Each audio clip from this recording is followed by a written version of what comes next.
I'd suggest bringing a sleeping bag and plenty of food and water, as the climb is pretty exhausting and it's difficult to get supplies in the village. Our mules are a bit tired, so we've gotten off and are walking up this part of the road by ourselves. And as you can see, it gets a bit steep here, so you better make sure that you watch your step when you're on your way up. If you don't have to lug heavy equipment around like us, why not try to walk the way there? It's a different kind of feeling, and you'll get more time to enjoy the whole experience and admire your beautiful surroundings. 哎，你好，怎么样？可以走吗？可以的，没问题。你们是走上来的还是骑上来的？走上来，哎呦，太累了吧？还走了多久了？早上3、4个小时了吧？3、4个小时。对对对。那我们已经一半了哈，所以应该还在上3个小时。不知道多少，反正就是下山就2个小时吧，现在上去应该还要1个小时吧，应该是。啊。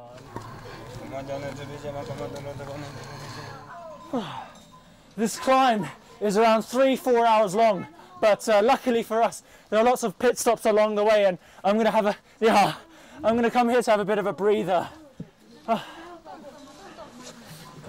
你们都是一起的吗？哦，是导游哈，对对对。你们那个一直走上累不累啊？刚开始有点累，上来之后到中央其实不会真的。哦，还好了呢。Though it might look simple, having fried rice this high up in the mountains is an incredible luxury. Even the water here had to be carried up by someone. Sometimes the best food that you can ever have, the best food you can ever hope for, is instant noodles, and at this moment, it tastes so good.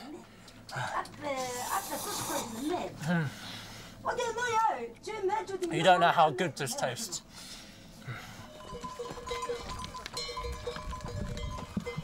It's actually pretty tiring to go up by mule, and riding for several hours at a time can burn you out, especially since you don't stop to rest as often. We've reached the peak of the mountain that we were climbing, and now I've got the prayer flags fluttering all around me, and I can see clearly the peaks of the Meili Snow Mountain Range. This place is so nice.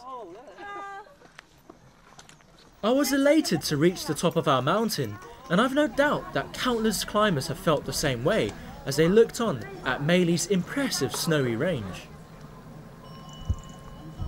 My wrangler just told me if you can see that kind of white speck up there, that's a frozen lake, and above it is a glacier, and it will take you around a day's worth to try and get there from Yubong village. That was also the site of the rather tragic Sino-Japanese expedition where 17 climbers lost their life trying to climb these sacred mountains above.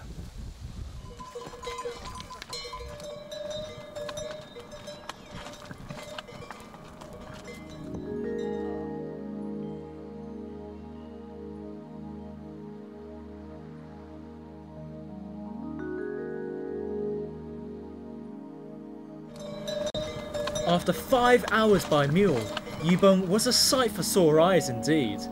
I can only imagine how Tibetan pilgrims might feel when they finally arrive here after several days of walking. Although still relatively unspoilt, Yubong has become a hotspot for backpackers, and there are now several guest houses to choose from, and you can find them in both Upper and Lower Yubong. Mind you, there are no restaurants here, so your only option is to dine at your guest house, which is actually a pretty good idea. With everyone gathered together giving the place a cheerful and lively atmosphere, you'll soon find yourself making friends with your neighbours. So, where are you from? So I'm from France, Yeah. near Lyon. Okay. Southeast of France. Okay, brilliant. How did you find out about this place? Actually, it's my wife. Oh, okay. Found out. Nice. So I just said her that I wanted to go to the mountains. Yeah. And in deep China, and so. Ah, lovely. Newly married? Yeah. Ah, so this is your honeymoon? Yeah, exactly. Ah, brilliant, brilliant. That night, everyone went to bed in high spirits, and after they'd all left, I found myself entranced by the night sky. Never in my life had I seen the stars with such clarity, and I sat outside for hours watching the visible Milky Way.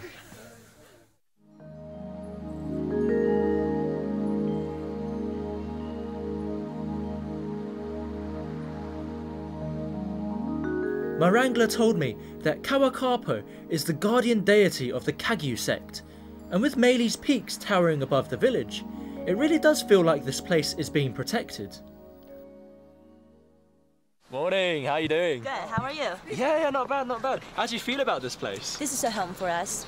Oh yeah? Yeah, we can truly call this a home. Oh, brilliant. You're from America, right? Yes, we are. How does this compare to the mountains and the glaciers in America? Well, the glaciers and mountains in America and here, they're equally beautiful and majestic, but this place has a spirit, has a culture. Okay. And where the culture is, there's a spirit. This place has a lot of people singing, dancing, drinking. It's a place for it's a carnival, and it truly has a really lively spirit. Cool. We awesome. love it. We love it.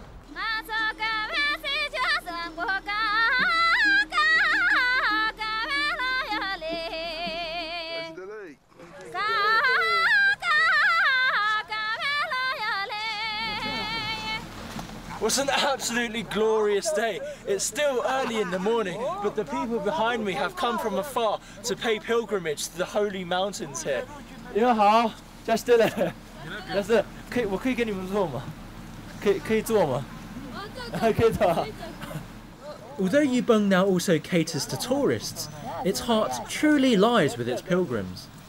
This family had come all the way from Basong in Tibet, and it had taken them 4 straight days of walking to get here. While we might see this as an unnecessary burden, they see it as a joyous event. And it's this reason why year after year, tens of thousands of Tibetans come here to do their Kora, their pilgrimage around these sacred mountains. Morning everyone! As you can see, the weather's slightly changed from yesterday, and we're going to make our way today to the Shen Pool, which roughly translates to Sacred Waterfall. It's going to be about 6 hours for the round trip, and as you can see, I've got all my worldly possessions on me, and we're going to go and find some wranglers to take us up there.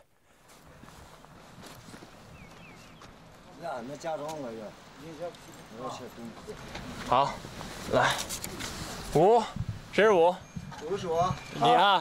So what we did just now is that no one wants to carry the heavy people, so we all draw a raffle ticket. That way it's fairer, and I've got number 5, and he's going to have to bear all of my weight. 好，咱们的马在哪？是吧？哪个？咱们的好。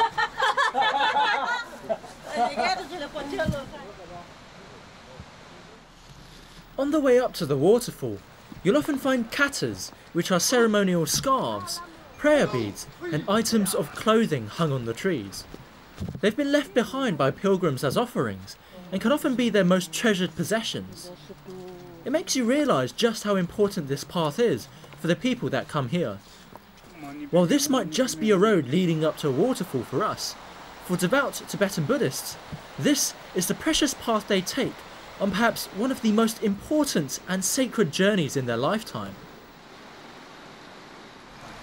We're on the road to the sacred waterfall, but the scenery around us is breathtaking. If you look around, you've got this entire forest floor covered with moss, and then you've got this carpet of leaves underneath as well. And the rain has started to pour down, and this entire atmosphere is quite mythical, quite mystic as well.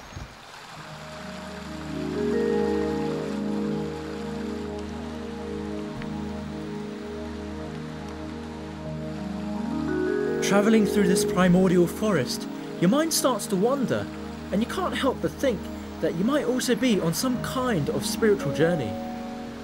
Our mules are having a rest down there, so we're going to make up the rest of the way by foot. So if we just go through here, we should be at the sacred waterfall in no time. With the sacred waterfall in sight, I start to think about why Tibetan Buddhists come on these Koras. It might take pilgrims anything from several days to months and even years to complete a Kora, and it's an undeniably tough journey filled with hardships.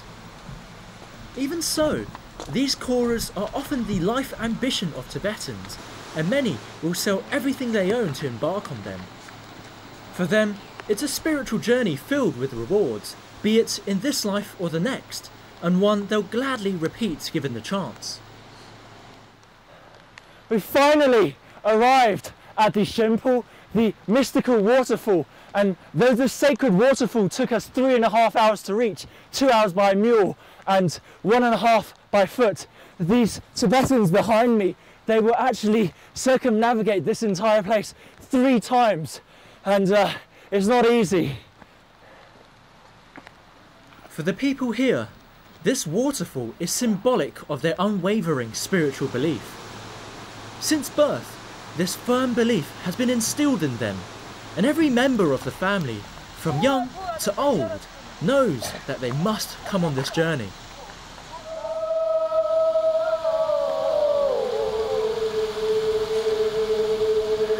I was deeply moved by this family, and listening to their powerfully emotional songs, you realise that this is perhaps the happiest moment in their life. For them, they've reached the end of their pilgrimage and arrived at their most important destination, their Shangri-La.